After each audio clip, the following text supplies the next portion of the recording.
m'appelle Laïna, bienvenue à la chaloupe spatiale. L'enregistrement est ouvert. Pièce d'identité s'il vous plaît. Ah oui, il faut. Voici votre carte d'identité. Merci. Depuis le 4 janvier 2021, les centres aérés de Saint-Leu ont ouvert leurs portes, laissant place à un air de vacances. Nous découvrirons ensemble quelles sont les activités qu'ils proposent, mais aussi les contraintes qu'ils rencontrent à cause de la Covid-19. Python. Au centre aéré de Python, les enfants s'amusent dans le thème du dessin animé, mais ils vont aussi faire une rencontre des plus utiles pour eux ainsi que pour leurs proches. Oh là là là. Moi, je suis le petit chaperon rouge. Les autres, la Reine des Neiges, Diana, le Million, Alice au Pays des Merveilles, après, etc. Le centre a commencé sur le thème de Walt Disney. Et aujourd'hui, il y a un intervenant premier secours qui va se faire dans un instant. Pimpon, pimpon, pimpon. Par rapport à la configuration actuelle du Covid, donc on sensibilise les enfants là-dessus, sur les gestes d'hygiène et les gestes barrières à respecter dans ce sens. Et puis là aussi, on fait une grosse sensibilisation sur les signes d'AVC. Les enfants, comme ils sont souvent avec leurs grands-parents, s'ils constatent quelque chose, ils vont pouvoir savoir alerter correctement. Notre but à nous, c'est ça, c'est pas seulement de sensibiliser les enfants dans leur vie de famille, mais aussi de savoir intervenir sur la voie publique. À Saint-Leu, l'accueil de tous les enfants est une évidence. Voilà, j'accompagne un enfant en situation de handicap. Je le fais faire des activités comme tout le monde. Et il était là pour la rentrée, au rendez-vous avec sa maman. Un enfant formidable. Donc j'espère que ça va continuer pour les années à venir. Et que tout le monde ont le droit de participer. L'étang. Au centre aéré de l'étang, les enfants ont été initiés au judo grâce au club Dojo Saint-Leu. Le but, c'est de se sensibiliser, initier ces jeunes enfants à la découverte du judo. Ah, et après une bonne séance de sport de combat, rien de tel que la piscine municipale de Stella pour se rafraîchir. Là, à la piscine, on a mis un jeu en place d'aller récupérer les objets dans l'eau.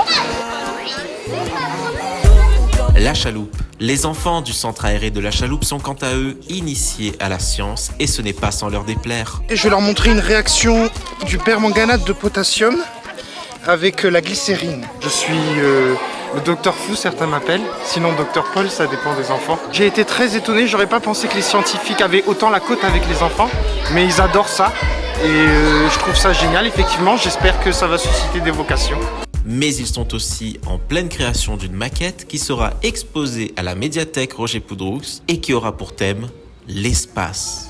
En fait, montrer ce qu'on fait pendant le centre. Les enfants aussi seront fiers de dire à leurs parents viens, on va à la médiathèque, on va regarder toute l'exposition qu'on a fait pendant le centre. Et les parents aussi seront contents de voir ce qu'on a fait. En fait, c'est vraiment quelque chose de concret qu'on a à montrer aux parents à la fin du centre. Le Plat. Au centre aéré du Plat, les enfants se dépensent et préparent une chorégraphie, les grands comme les petits.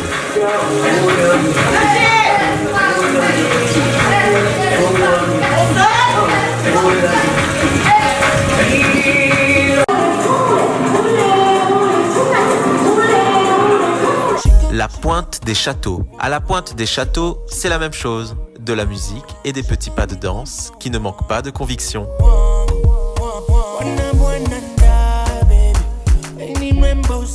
Et en cuisine, qu'est-ce que nous prépare Léonard? Aujourd'hui, il y a un riz légumes, poulet rôti, et en dessert, il y a yaourt, collation pour les enfants ce matin, ananas, et puis ce soir, comme goûter, pain chocolat. Pour tous les centres aérés de France, cette année est différente des autres. Covid-19 oblige, conformément aux restrictions sanitaires imposées par le ministère de l'Éducation nationale, de la jeunesse et des sports, les enfants devront rester par groupe de 12 maximum, non interchangeables. Les enfants sont dans un groupe du début jusqu'à la fin, un groupe de 12 par animateur et chaque animateur gère son groupe du début jusqu'à la fin. Ça va, on suit le même protocole qu'à l'école. L'entrée là-bas, la sortie ici, et puis sinon, distanciation des tables de la cantine pour manger. Ça mange groupe par groupe. Les enfants, ils ont bien compris qu'il y a un virus, qu'il faut faire attention, qu'il y a les gestes de barrière. La fédération nous a demandé de déléguer quelqu'un qui est répétérier à la Fédé, et lui, il doit s'occuper de toutes les précautions à prendre pour le Covid. À chaque entraînement, il doit être là pour gérer tout ça. On essaie de vivre avec le Covid justement pour faire profiter les enfants parce que sinon il n'y aura pas de centre.